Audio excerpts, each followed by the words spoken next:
Why hello there, beautiful people. Welcome to the Washington Wizards MyNBA Eras series here on NBA 2K23. We're starting a rebuild with my favorite NBA team, the Washington Wizards, and this should be a very interesting series. Basketball tends to not do very well on this channel, and it's been a while since I've really played any of the 2K games, but here we are giving it another shot. And why not use my favorite team while giving it another shot? Now in this video, I'm going to go over the Wizards roster heading into this first season, while also kind of giving you guys an overview of what the plan is for videos of this series. But let's get it started here. Of course, the top dog for the Washington Wizards is Bradley Beal. And let me be completely honest, if you were to tell me that Beal was going to re-sign with the Washington Wizards last year around this time, I probably would have laughed in your face. I mean, he even declined his $36.4 million option to become a free agent, but then he re-signs with the Wizards for a 5-year deal worth $251 million, obviously a max contract, and I'm just really shocked that he came back. Now, Beal's coming off a really rough season that ended with him getting season-ending surgery on his left wrist.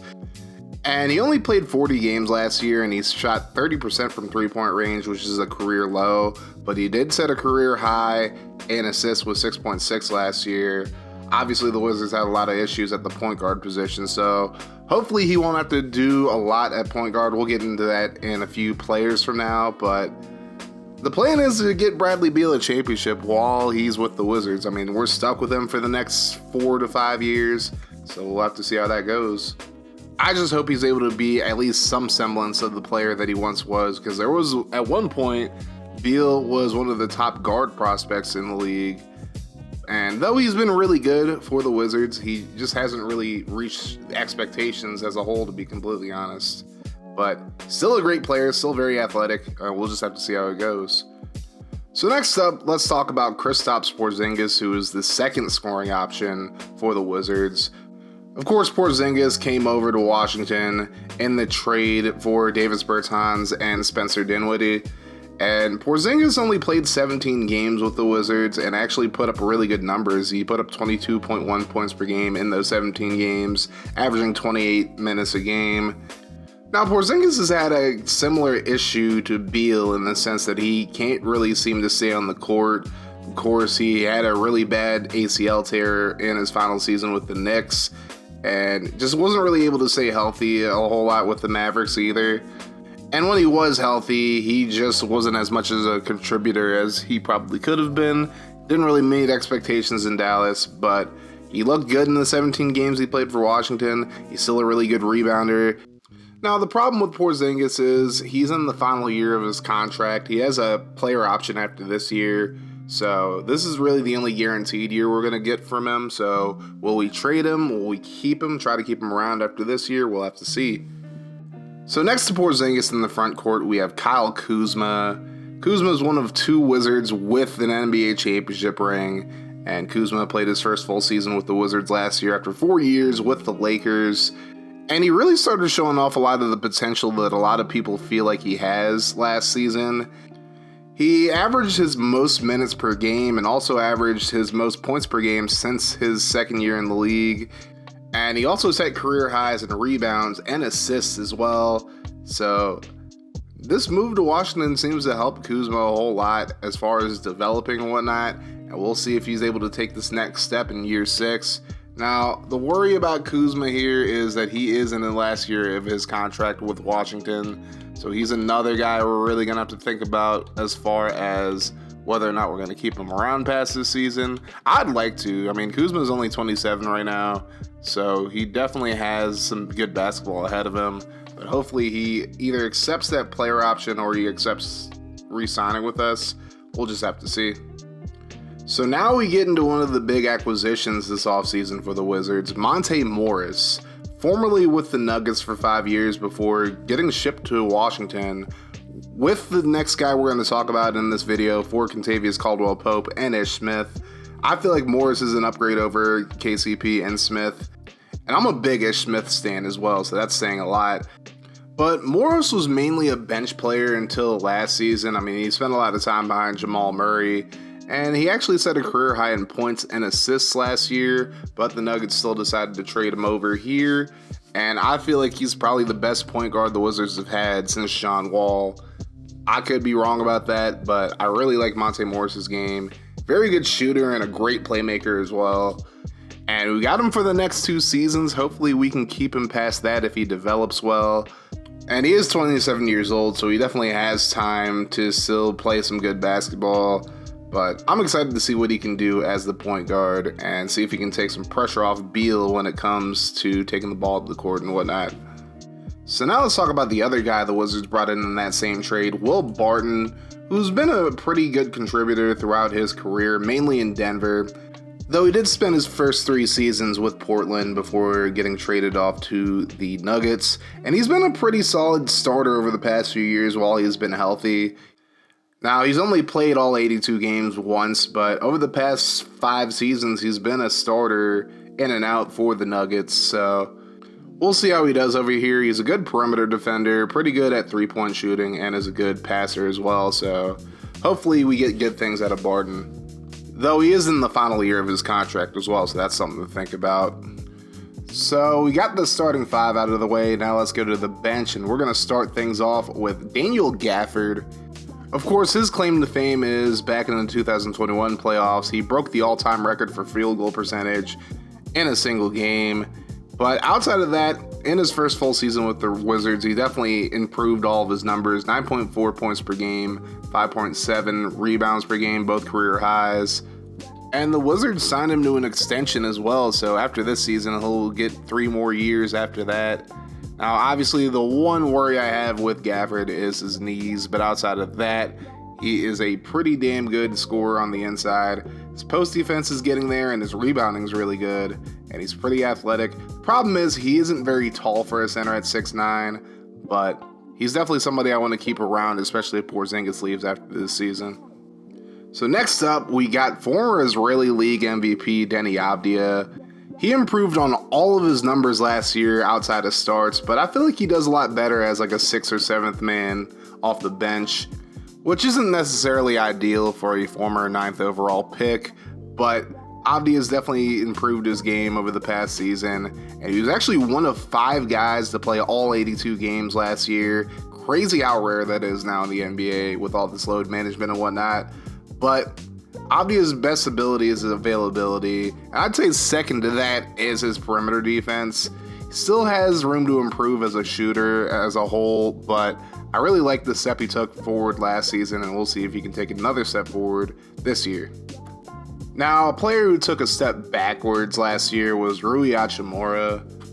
Now, he did have some personal issues that kept him out for a good chunk of the season, and I'm not going to hold that against him. But he did have a drop-off in points per game and rebounds per game, though he did improve his field goal percentage and actually was second in the league in 3-point percentage, right behind Luke Kennard.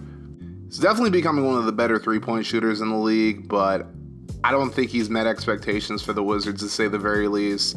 But in this final season, we'll see what happens. We might end up trading him. We might keep him around. We'll see. So now let's take a look at another former Gonzaga Bulldog in Corey Kispert, who is in his 2nd year with the Wizards now. Last year, he averaged 8.2 points per game, 45% from the field, and 35% from 3-point range. Overall, Kispert's a pretty good shooter all around. There are other aspects of his game that I would definitely like to see improve, including his perimeter defense, but other aspects definitely could be improved. His shooting could be improved as well, but we'll see if he can take that next step here in the 2022-23 campaign. So I mentioned that the Wizards have 2 former NBA champions on the team. The first one, of course, was Kyle Kuzma, and the other one is DeLon Wright. Although technically he wasn't on the Raptors when they won the championship, but he was still on the roster for more than half the season, and I think that qualifies. I mean, at least says he's a champion in this game. I mean, if you guys don't think that counts, then that's fine, but this is now his 7th team in the past 5 seasons. And I don't really expect him to contribute a whole lot outside of just veteran leadership, but he's a good 3-point shooter, is actually a pretty good playmaker and perimeter defender. He'll definitely get some minutes because the Wizards' point guard situation is so thin behind Monte Morris, but I don't expect him to do a ton. Now, if you want to talk about veterans, there's no bigger veteran on this team than Taj Gibson. Gibson spent the last 3 seasons with the Knicks, and while he wasn't a huge contributor and definitely wasn't what he once was with Chicago all those years ago, he still did his thing when he was given an opportunity to. But he is 37 years old, and I don't expect him to get a ton of minutes behind Gafford and Porzingis, but who knows. He's still a pretty solid rebounder, post defender, and actually is deceptively good at shooting threes, so we'll see what he can do for us. So next up, we're going to talk about Johnny Davis, who was picked 10th overall in this past draft out of Wisconsin. Now, he's more of a swing guy, but more of a small forward, but really is mainly just a shooter, although he is pretty decent when it comes to perimeter defense. But he's mainly a mid-range shooter, doesn't really have a very polished game, although he's a decent enough playmaker and can actually play the post okay, depending on what the matchup is. But definitely a lot of work needs to be put into Johnny Davis before he can really have a big role with the Wizards. But luckily, we have Bradley Beal and Will Barton. So now we're heading towards the bottom of the rotation for the Wizards, and we got Vernon Carey Jr., who of course is the son of Vernon Carey, who played for the Dolphins for all those years. He came over to Washington this past year in the Montrezl Harrell deal, and he's another really undersized center. It seems like the Wizards love these undersized centers outside of Porzingis, but he's mainly a post defender and a rebounder, so we'll see if he can develop his offensive game. Next up, we got Anthony Gill, the 29-year-old veteran who's played overseas for a few years. Now, he is on a 2-way contract, but he did play a decent amount with the Wizards, considering he's not really a top-of-the-rotation type of guy. But I definitely expect him to play a lot more for Capital City than playing for the Wizards, but he's got a pretty decent enough game, but I just don't think he'll get much playing time over here. Next up, we got Isaiah Todd, who is a G League Ignite product and isn't really somebody I think is going to get a ton of playing time here, especially last year he got suspended due to conduct detrimental to the team. So we'll see how that goes. I mean, outside of perimeter defense, he's not really entirely bad at anything, but he's not even good at anything. He's mainly a little below average, and that's about it. We'll probably put him on Capital City as well. Last but not least, we have Jordan Schickele, who is going to be a 2-way player and probably going to see most of his time on Capital City, but he did play a few games with the Wizards, just wasn't very productive. And he's a decent 3-point shooter, but outside of that, not much is really that impressive about him. So now that we got through the main roster, I'm just going to tell you guys how this series is mainly going to go for the most part. When it comes to the regular season, I'm going to fit 1 or 2 months into each video. Maybe play 3 or 4 games per video, very similar to what I'm doing with the Falcons franchise on Madden 23. And then, as far as the playoffs go, I think I'm going to play the first game of each series, maybe sim 1 or 2, and then play any elimination games or any games where we need to break a tie or something like that. And we'll just go from there. We'll kind of figure it out as we're going. Again, it's been a while since I've had 2K on this channel, so we'll have to see. But if you see any of these games in October and November that you guys would like to see me play, make sure you guys leave that in the comment section below. And I'll also allow you guys to create prospects for this series as well. So I'll drop a template probably in my community section, and then you guys can drop your prospects there. I'll probably do that in Discord as well. So make sure you guys join the Discord server. And just keep your eyes up on the community tab if you guys want to be a part of this series. I'd like for all you guys to be a part of this series as well. So if you guys are hyped for this series, make sure you guys hit that like button. Hit the sub button if you're new to this channel. And make sure you turn your notifications on to join the notification gang. That way, every time I upload an episode of this series or my Falcons franchise, you guys will be notified. And let me know if you really want this series to keep going by hitting that like button and just watching the whole video of each series. Just run the numbers up, and then I will definitely try to get a new episode of this series much more proactively. But we're going to keep this mofo rolling here either way on Kaz Cray Gaming. And if you want to see more from the channel, check out the playlist and the video in front of you.